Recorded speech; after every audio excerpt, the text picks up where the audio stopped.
2:45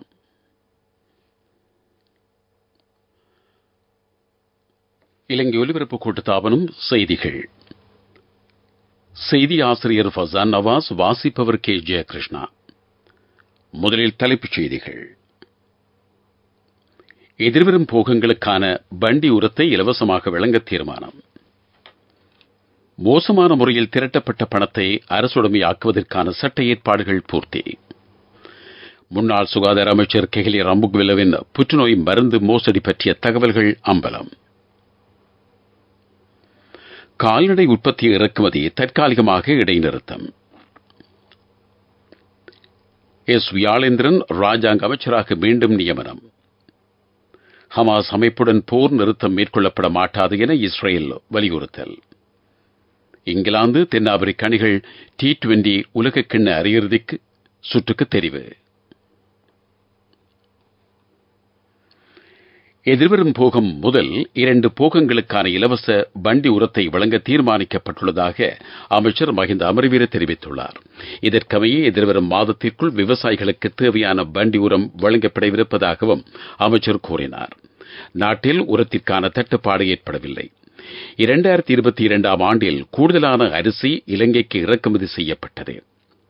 அரசாங்கம் வழங்கிய சலுகைகளை பயன்படுத்தி விவசாயிகள் கூடுதலான ஆர்வத்துடன் நெற்பயிர் செய்கையில் ஈடுபட்டுள்ளமையினால் இந்த ஆண்டு அரிசி இறக்குமதி பாரிய அளவில் குறைவடைந்திருக்கிறது. நாட்டு மக்களுக்கு கூடுதலாக உள்நாட்டு அரிசியை பயன்படுத்துவதற்கான வாய்ப்பு கிடைத்திருப்பதாகவும் அவர் மேலும் தெரிவித்தார். குற்றச்செயல்களின் மூலம் திரட்டப்பட்ட பணத்தை அரசுடைமையாக்குவதற்கான புதிய சட்டம் மூலம் தயாரிக்கப்பட்டிருப்பதாக அமைச்சர் கலாநிதி விஜயதாச ராஜபக்ஷ தெரிவித்துள்ளார். நாட்டின் கைத்தொழில்துறை சார்ந்த தொழில் முயற்சியாளர்களை வலுப்படுத்த முடியாத நிலை ஏற்பட்டுள்ளது. நீண்டகால செயல்பாடுகளின் மூலமே இந்த நிலை ஏற்பட்டிருப்பதாகவும் அவர் கூறினார். அபிவிருத்தி அடைந்து வரும் நாடொன்றில் தொழில் முயற்சியாளர்களையும் கைத்தொழிலாளர்களையும் பாதுகாக்கும் வகையிலான பொருளாதார கொள்கை நாட்டில் தயாரிக்கப்படவில்லை. இதற்கான சட்ட ஏற்பாடுகளும் மேற்கொள்ளப்படவில்லை. அண்மை காலத்தில் நாடு முகம் கொடுத்துள்ள சவால்களுக்கு அனைவரும் பொறுப்பு கூற வேண்டும். கொரோனா வைரஸ் பரவல், அரசியல் ரீதியான ஸ்திரம் அற்ற நிலைமை என்பவற்றினால் நாட்டின் பொருளாதாரம் வலுவிழந்ததாகவும் அமைச்சர் விஜயதாச ராஜபக்ஷ சுட்டிக்காட்டினார்.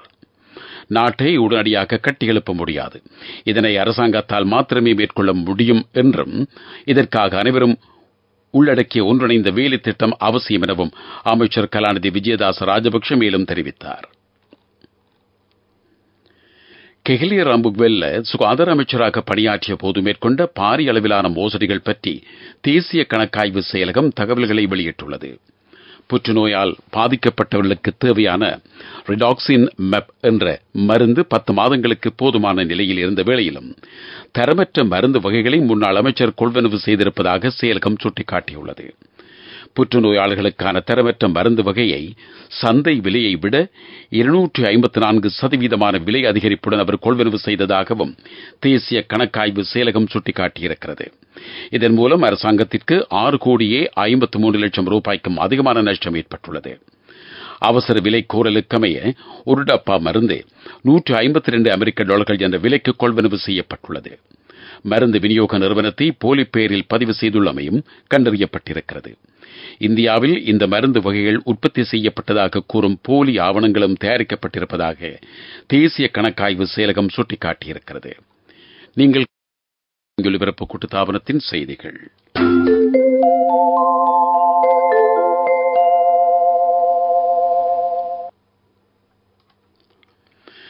கால்நடை சார்ந்த இறக்குமதிகள் வரையறுக்கப்பட்டுள்ளதாக கால்நடை வளங்கள் அபிவிருத்தி ராஜாங்க அமைச்சர் TB ஹேரத் தெரிவித்துள்ளார். பல நாடுகளிலும் நிலவும் பறவை காய்ச்சலை கருத்தில் கொண்டு இந்த தீர்மானம் எடுக்கப்பட்டுள்ளது. பறவை காய்ச்சல் நிலவும் எந்த ஒரு நாட்டிலிருந்தும் கால்நடை சார்ந்த உற்பத்திகளை இறக்குமதி செய்ய அனுமதி வழங்கப்பட மாட்டாது என்றும் அவர் மேலும் தெரிவித்தார். வர்த்தக மற்றும் சுற்றாடல் ராஜாங்க அமைச்சராக சதாசிவம் வியாழேந்திரன் நியமிக்கப்பட்டுள்ளார்.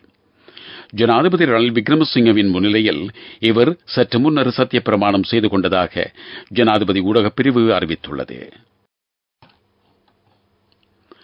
நாட்டின் பழ நுகர்வு 12.8 மில்லியன் மெட்ரிக் டன் வரை கடந்த ஆண்டில் அதிகரித்ததாக விவசாய அமைச்சு அறிவித்துள்ளது. இலங்கையின் வருடாந்த பழ தேவை 19.6 மில்லியன் மெட்ரிக் டன் ஆகும். வாழை, மா, அன்னாசி, பப்பாளி என்பனவற்றின் உற்பத்தி குறிப்பிடத்தக்க அளவில் அதிகரித்திருப்பதாக திணைக்களம் அறிவித்திருக்கிறது. நாட்டின் பழ ஏற்றுமதியும் கடந்த ஆண்டில் அதிகரித்திருக்கிறது. இதேவேளை இந்நாட்டின் விவசாயத்துறையின் முன்னேற்றத்திற்காக 2027 ஆண்டை இலக்காக கொண்டு தயாரிக்கப்பட்ட செயல் திட்டம் அமைச்சர் மஹிந்த அமரவீரவிடம் கையளிக்கப்பட்டது. பதில் விவசாய பணிப்பாளர் நாயகம் கம்னி ரணதுங்க இந்த அறிக்கையை அமைச்சரிடம் கையளித்தார். நாட்டில் வாழை, மா, பப்பாளி, அன்னாசி, தோடம்பழம் ஆகிய உற்பத்திகளை 2027 ஆண்டளவில் அதிகரிப்பதே இதன் நோக்கமாகும். பொருளை வைத்திருந்த சந்தேக நபர் ஒருவரை போலீசார் கைது செய்திருக்கிறார்கள். துபாய், கசுன், லஹிரு ஆகிய பாதாள உலக கும்பல் தலைவர்களின் இலங்கை பிரதிநிதியாக இந்த சந்தேக நபர் செயல்பட்டிருப்பதாக அதிகாரிகள் தெரிவித்துள்ளார்கள்.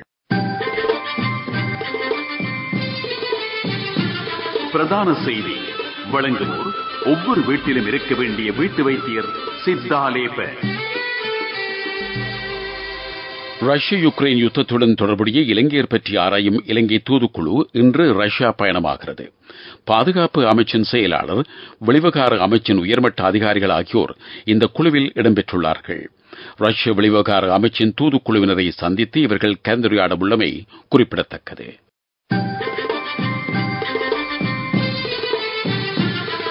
பிரதான செய்தி வழங்கியோர் ஒவ்வொரு வீட்டிலும் இருக்க வேண்டிய வீட்டு வைத்தியர் சித்தாலேப. உங்கள் கவனத்திற்கு கல்வி பொது ஆதரப்பத்திர சாதாரண தர பரீட்சையின் பெறுபேறுகள் எதிர்வரும் 10 நாட்களுக்குள் வெளியிடப்படும் என்று பரீட்சைகளை ஆணையாளர் நாயகம் அமித் ஜெயசுந்தர தெரிவித்துள்ளார். பெறுபேறுகளை இந்த வாரத்திற்குள் வெளியிடுவதற்கான உயர்ந்தபட்ச நடவடிக்கைகள் எடுக்கப்படவிருப்பதாகவும் இந்த முயற்சி சாத்தியமாகாவிட்டால் எதிர்வரும் 10 நாட்களுக்குள் பெறுபேறுகளை வெளியிட முடியும் என்றும் அவர் நம்பிக்கை வெளியிட்டார். கடந்த மே மாதம் 6ஆம் தேதி முதல் 15ஆம் தேதி வரை இடம்பெற்ற சாதாரண தர பரீட்சைக்கு 4,52,979 பரீட்சார்த்திகள் தோற்றியிருந்தமை குறிப்பிடத்தக்கது. உலகச் செய்திகள்.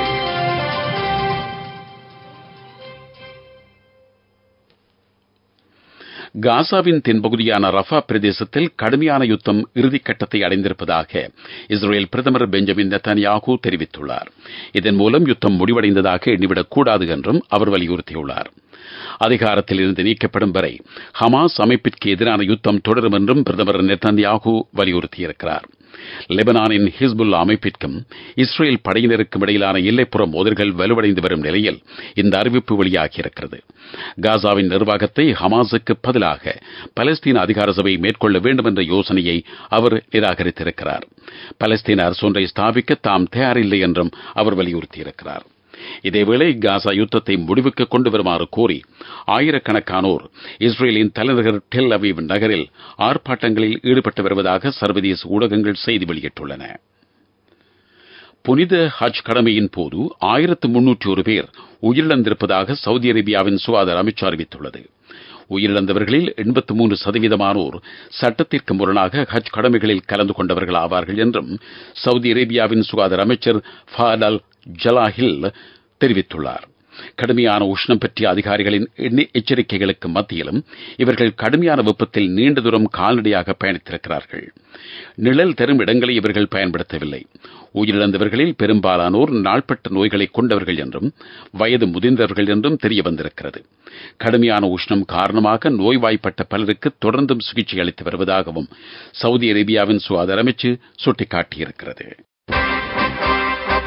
அபிவிருத்தி செய்திகள். மாத்தறை மாவட்டத்தின் திக்வெல்ல பொதுச்சந்தை அபிவிருத்தி செய்யப்படவிருக்கிறது. சகல வசதிகளையும் கொண்டதாக இந்த சந்தை கட்டடம் அபிவிருத்தி செய்யப்படும் என்று அதிகாரிகள் தெரிவித்துள்ளார்கள். இதன் மூலம் சந்தையில் நிலவும் நெரிசலுக்கும் தீர்வு கிடைக்கவிருக்கின்றமை குறிப்பிடத்தக்கது.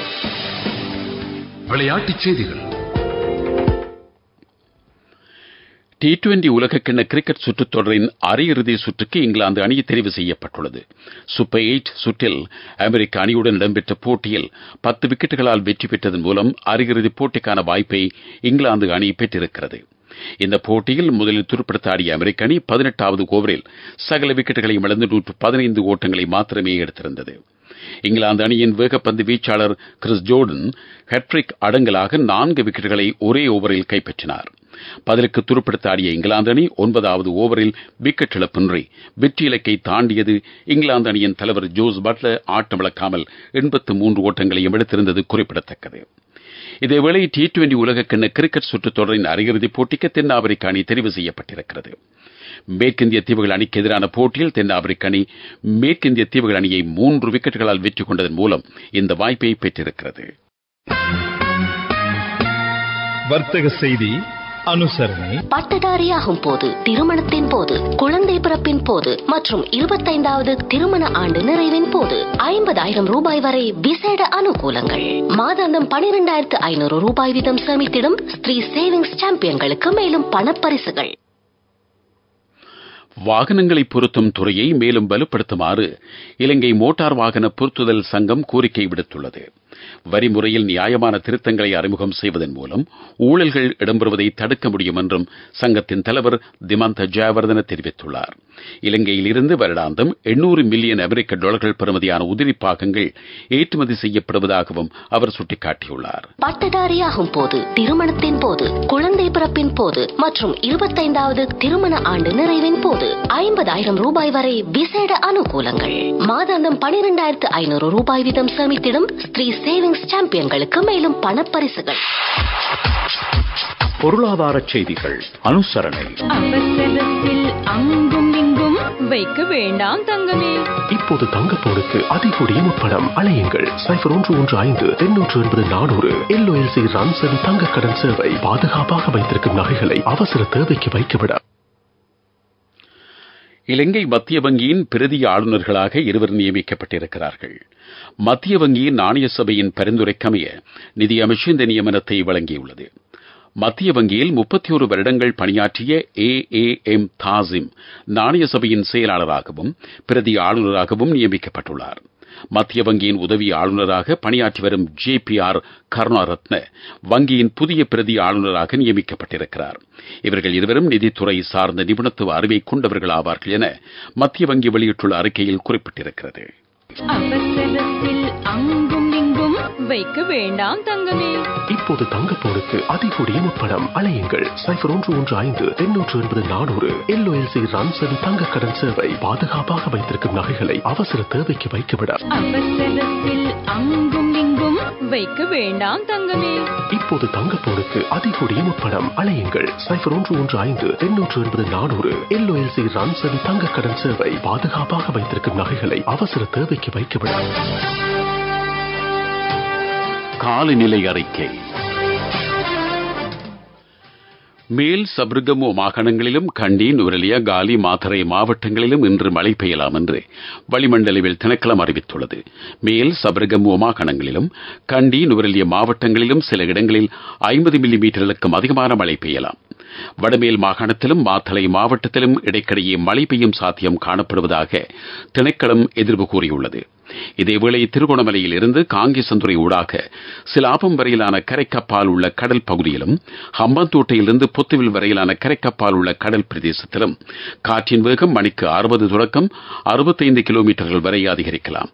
சிலாபத்தில் இருந்து கொழும்பு ஊடாக ஹம்பாந்தோட்டை வரையிலான கரைக்கப்பால் உள்ள கடல் பிரதேசத்தில் காற்றின் வேகம் 50 தொடக்கம் 55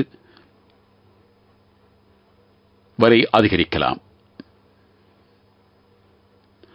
கற்பிட்டியிலிருந்து கொழும்பு ஹம்பாந்தோட்டை ஊடாக புத்துவில வரையிலான கடல் பிரதேசத்தின் கடல் அலைகள் 2.5 மீட்டர்கள் வரை உயரும் சாத்தியம் காணப்படுகிறது.